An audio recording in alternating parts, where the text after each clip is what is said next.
बढ़िया सब। तो पिछले लेक्चर आपने देखा ही होगा, हमने प्लांट फिजियोलॉजी पिछले लेक्चर में कंप्लीट कर लिया था।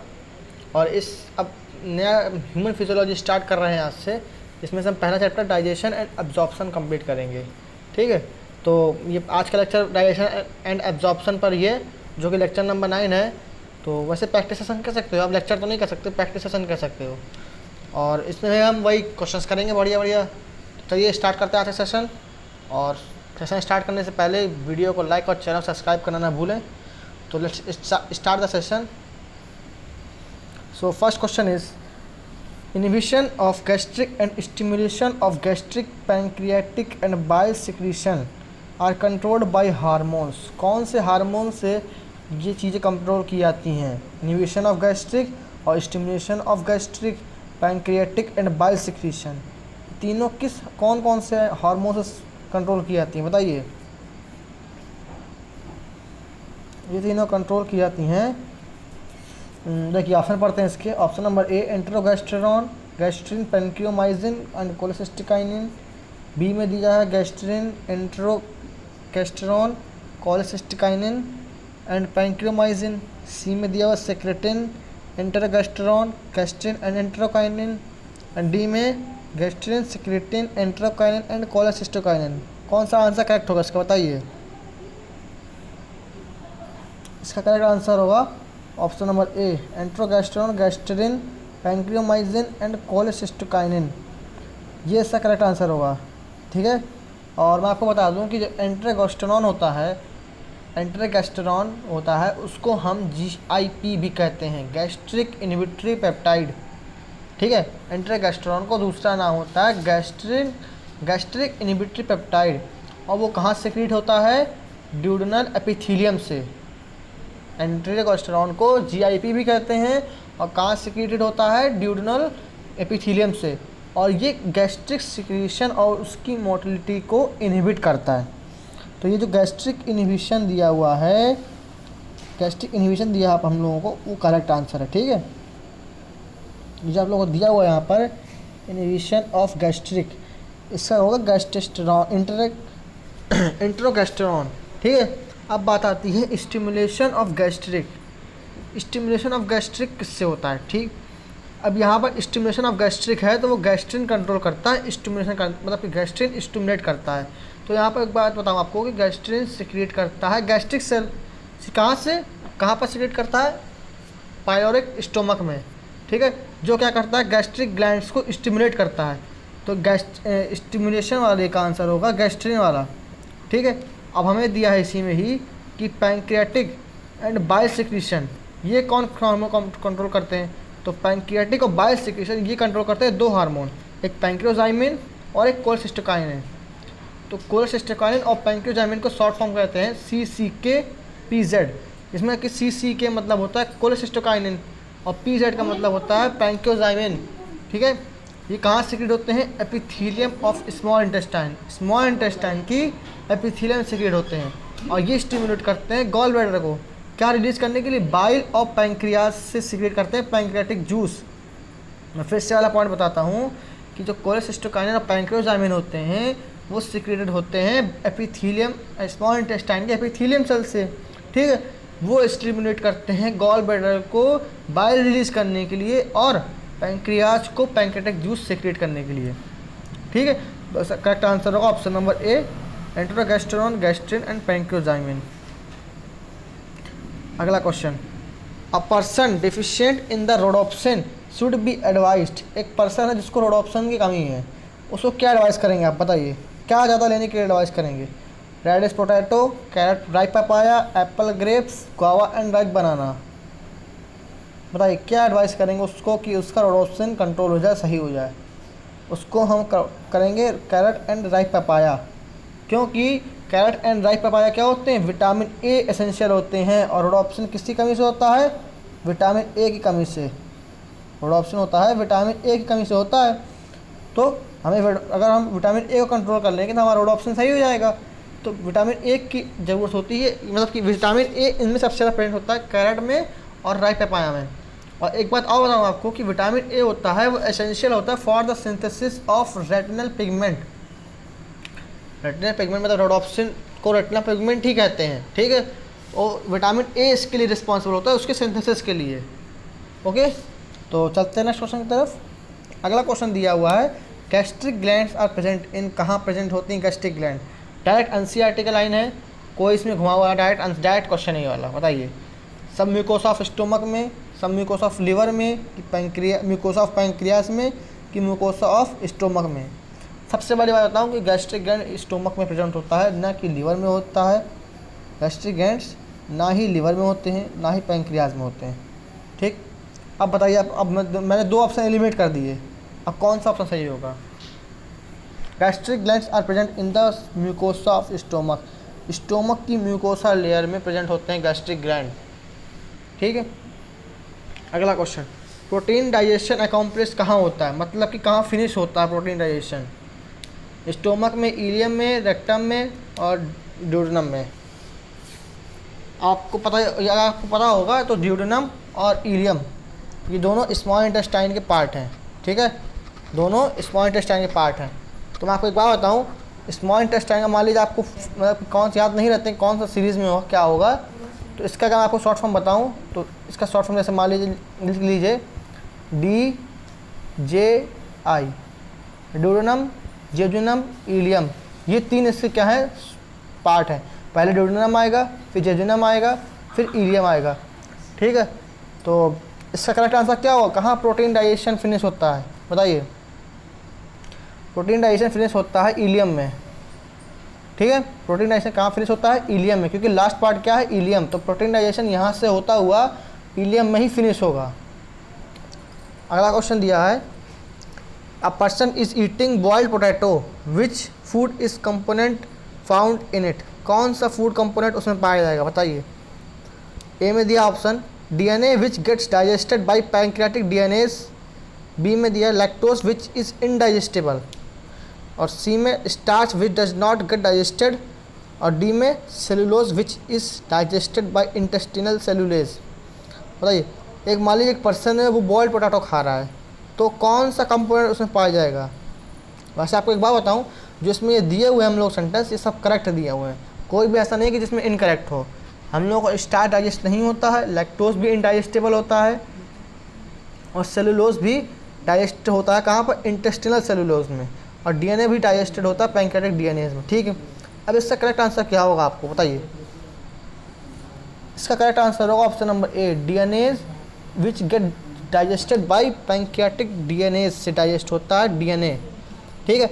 आपको एक और बताऊँ कि बॉइल्ड पोटैटो में सेलुलोज और लैक्टोज प्रेजेंट होता ही नहीं है।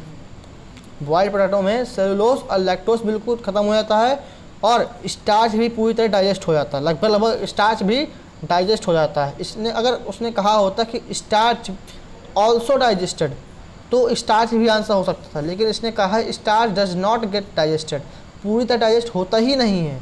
तो यहाँ पर स्टार्च वाला ऑप्शन गलत होगा, और करेक्ट आंसर होगा option number A, DNA which gets digested by pancreatic digest, ठीक है।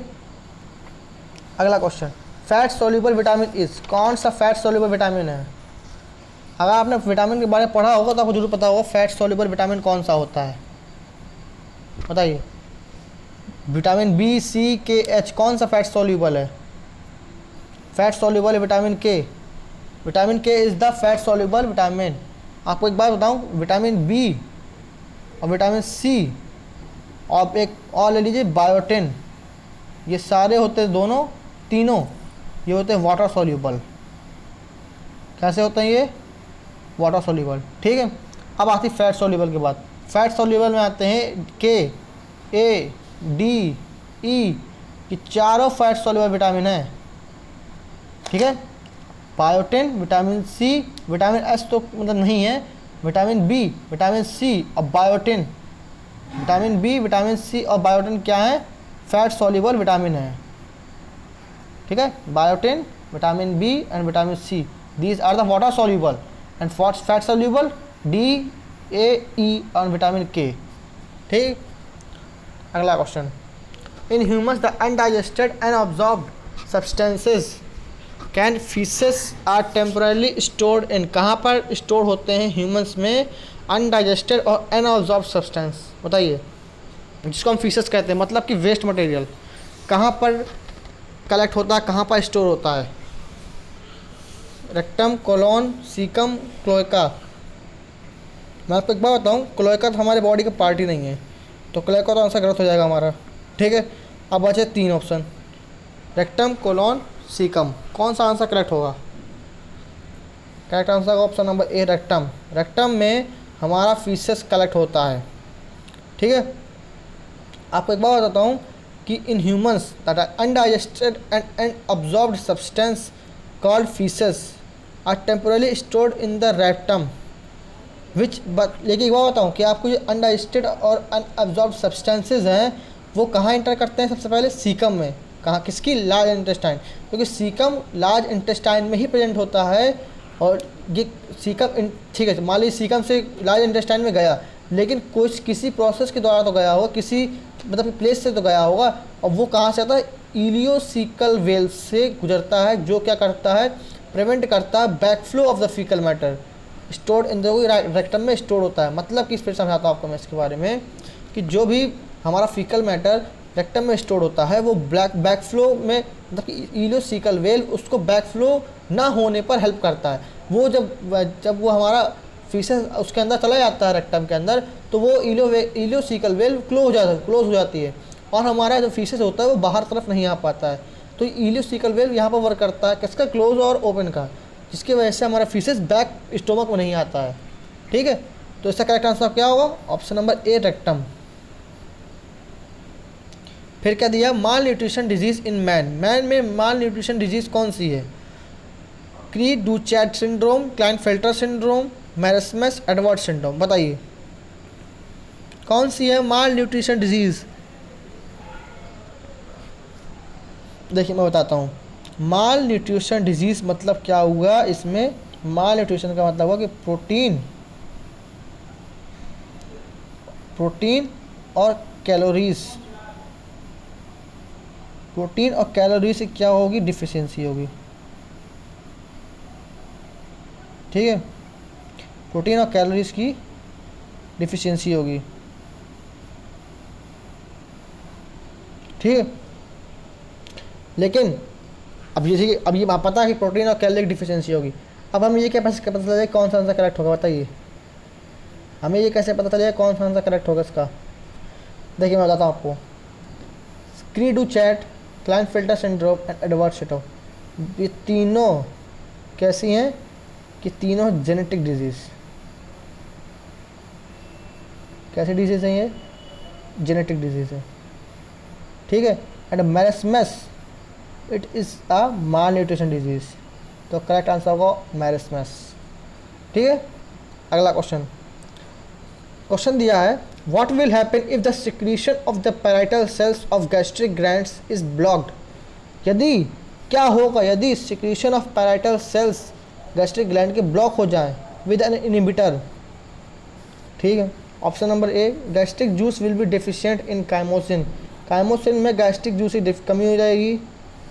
बी में दिया है, gastric juice will be deficient in pepsinogen.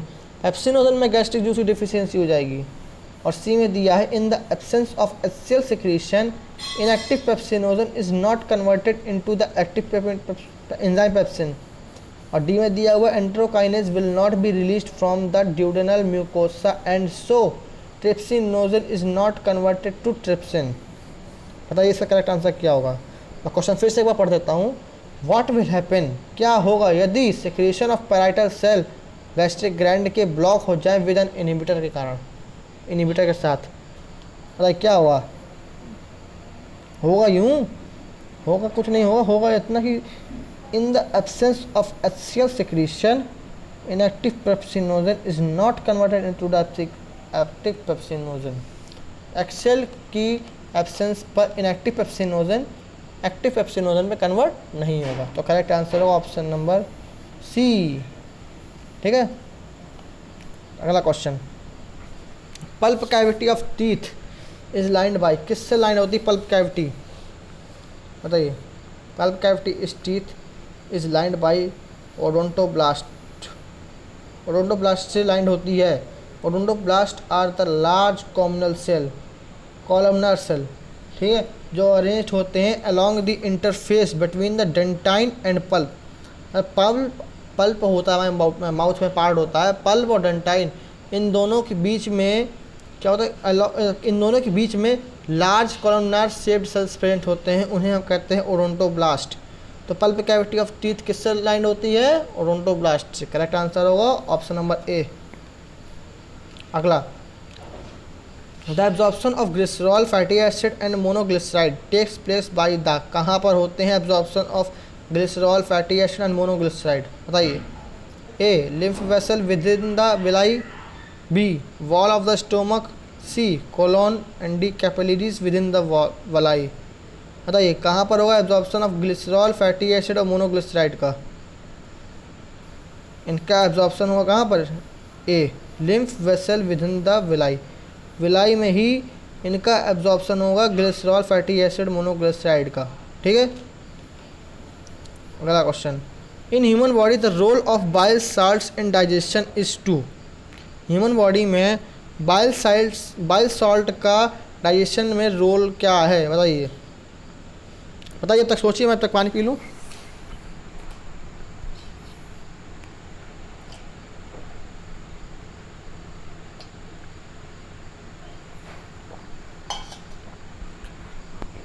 पढ़िए इसका ऑप्शन, ऑप्शन पढ़िए, ऑप्शन क्या दिए हुए हैं? ऑप्शन दिया है act as coenzyme during the digestion of carbohydrate, B में दिया है emulsify fat and facilitate their absorption, C में दिया है aid in the break of protein, aid का मतलब यहाँ पर help in the break of protein into amino acid and their absorption, और डी में दिया stimulate the pancreas to release its enzyme. कौन सा आंसर करेक्ट होगा बताइए? देखिए मैं आपको इसका बड़े डिटेल एग्जांपल मतलब कि एक्सप्लेनेशन देता हूँ, शायद आप एक्सप्लेनेशन समझ सकें तो बढ़िया है, मैं फिर मैं आंसर तो बता ही दूँगा।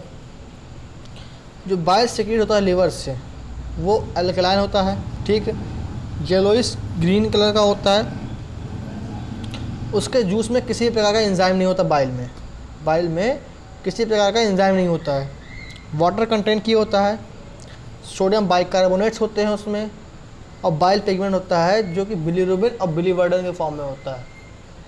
ठीक है, और दो बाइल सॉल्ट्स होते हैं सोडियम ग्लाइकोलेट और सोडियम टोरोकोलेट।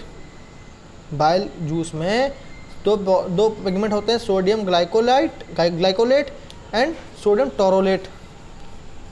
ठीक है, और जो फैट्स होते हैं वो फाइनली इमल्सिफाइड होते हैं स्मॉल इंटेस्टाइन में by the action of bile salt. तो करेक्ट आंसर होगा option number B, fats emulsify fat and facilitate their absorption. ठीक है, अगला question, during sodium dependent glucose transport the, sodium dependent में glucose का ट्रांसपोर्ट करता है बताइए?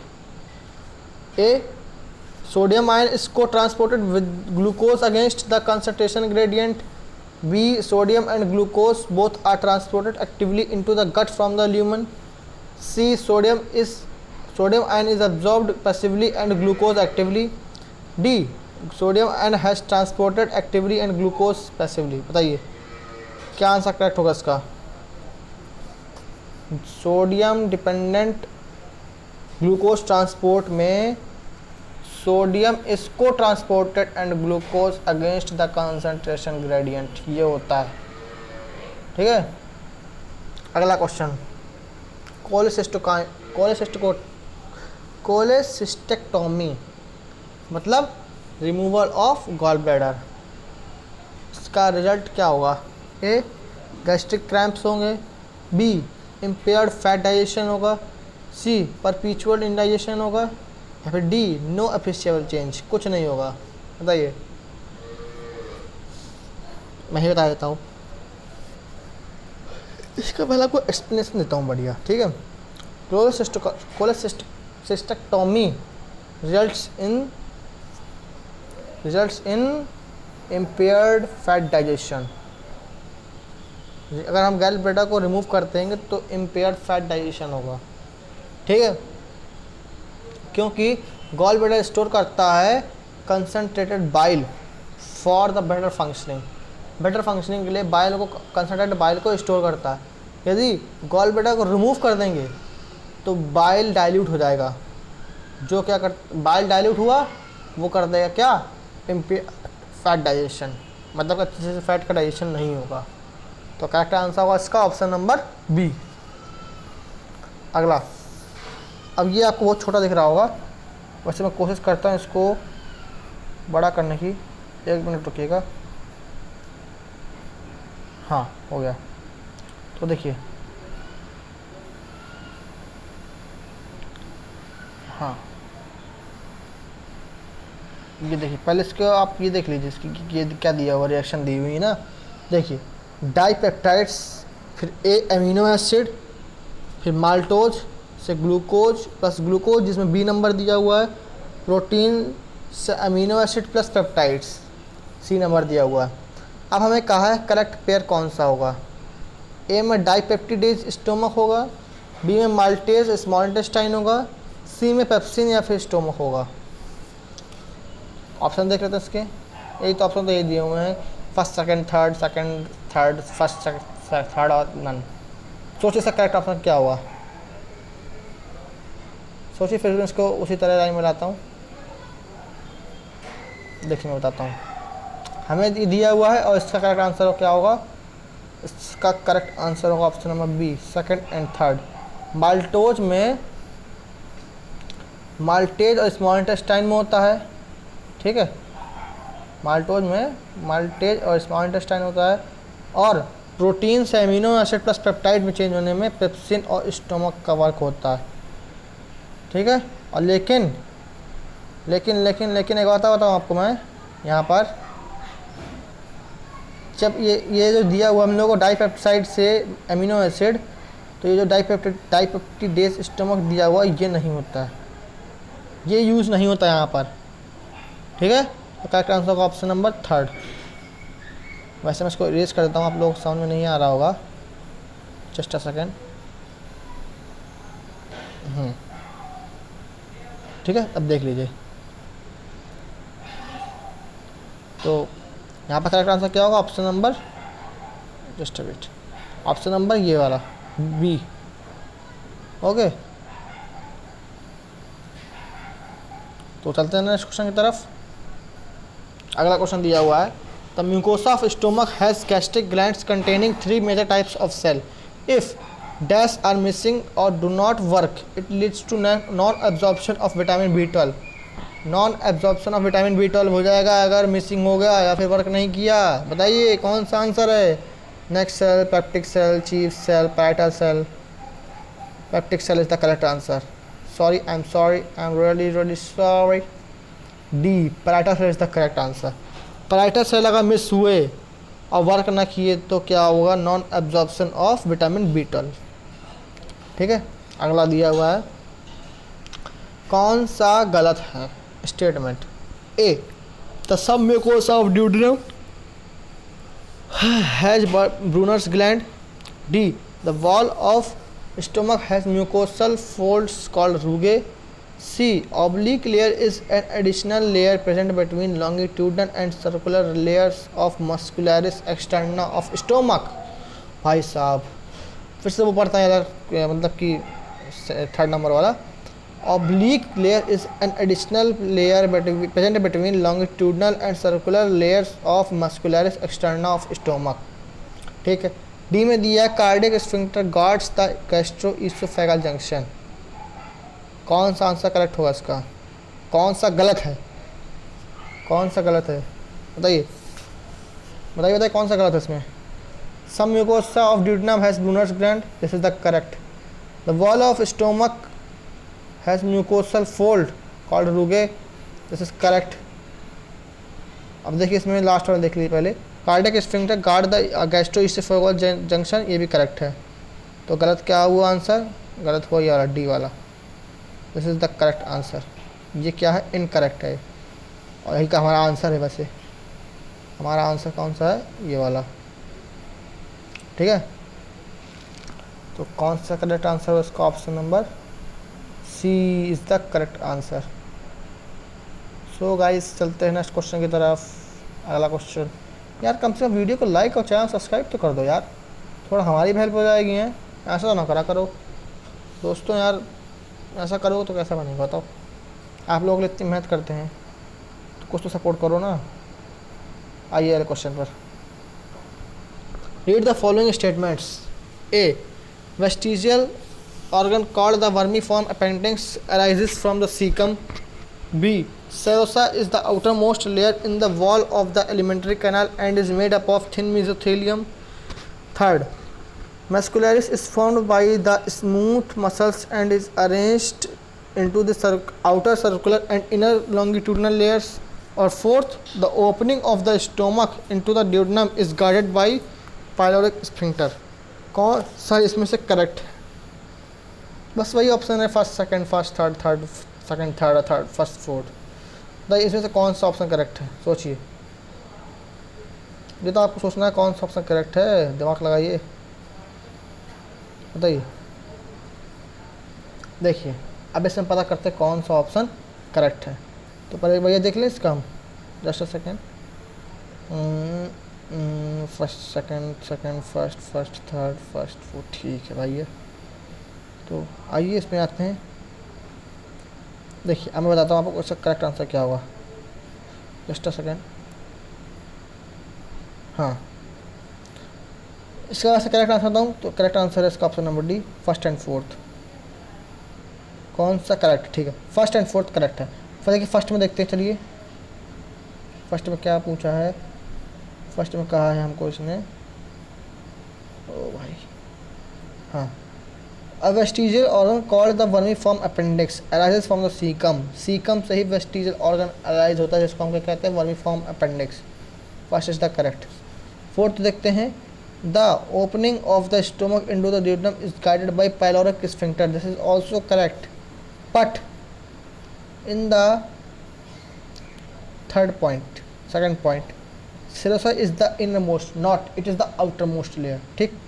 थर्ड पॉइंट में दिया है, muscularis is formed by the smooth muscles.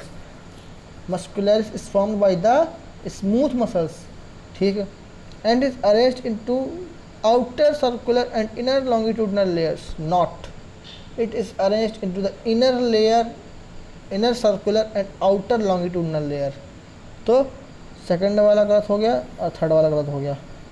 Correct हुआ थर्ड, फोर्थ और फर्स्ट। करेक्ट आंसर अपना सी, डी।